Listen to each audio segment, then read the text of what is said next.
it's quite interesting because I just remember having this one session with Noddy, and leading into it, I'd actually been hit in the ribs by Lauren Shave. I mean, these bloody fast bowlers that bowl bounces in the indoor centre. I mean, spare me, seriously. So she's hit me, and I've gone down. And I think at this time I was maybe 16 or 17, and I'll never forget this. And Noddy talks about it all the time. So I rock up to a session with Noddy, and I'm like, I don't want to pull, like I'm too scared. Like all I want to do is just defend it or get out of the way. And he's like, well, like he's renowned for, I guess, making players feel safe enough to be able to face the ball and execute a pull shot. So I was like, all right, let's give it a crack. And anyways, like being a typical know-it-all, I just kept going back and going, nah, I'm not going to pull it. And he's like, no, like everyone I put in now, you have to pull it. There's no back foot drive or whatever, you have to pull it. And then I got hit, and then I just kept doing that, and I couldn't stop. So then I just absolutely cracked the shits and walked out of the net, packed up my bag and walked out of Revos. And he just always brings it up, because the thing with the short ball, Barbie, is like, it's more than just executing or practicing a strength.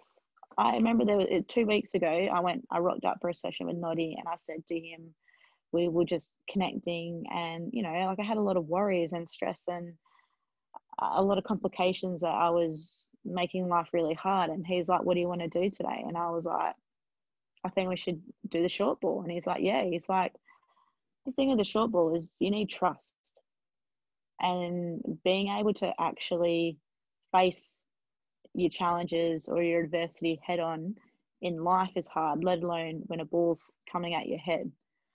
So I always, whenever I feel like I'm getting a little bit overwhelmed, or I really need to start backing myself and trusting who I am as a person, we go straight back onto the short ball, and he just gets it quicker and quicker and higher and higher. And before you know it, I don't even know what variables are coming down, what pace, what height.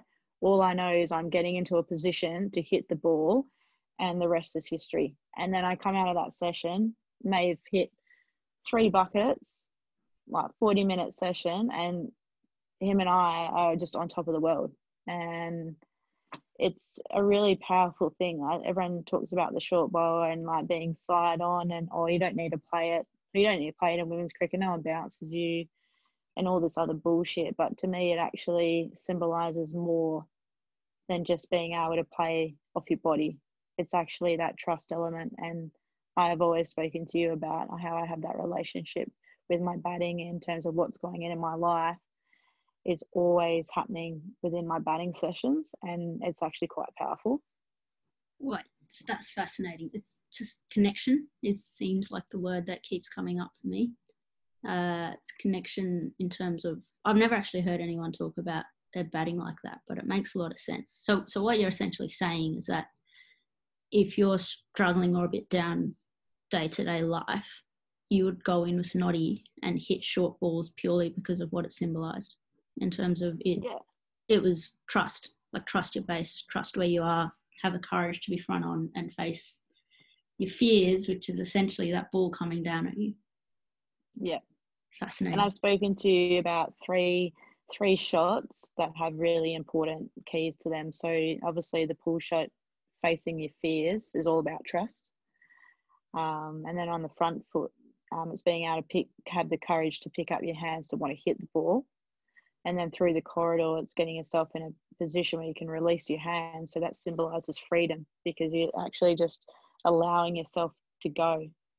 And I think when I'm thinking about my batting, I think about those trust, courage, and freedom. And I try and resort back to that whenever I feel like I'm having a really off day or things don't make sense. Those are the 3 key elements to my batting that I want to be able to bring with me wherever I go. Thanks for tuning in. If you want to continue to be part of the Inside Edge project, hit subscribe or leave a comment below. We're also on all major social media platforms. I look forward to having you along next time.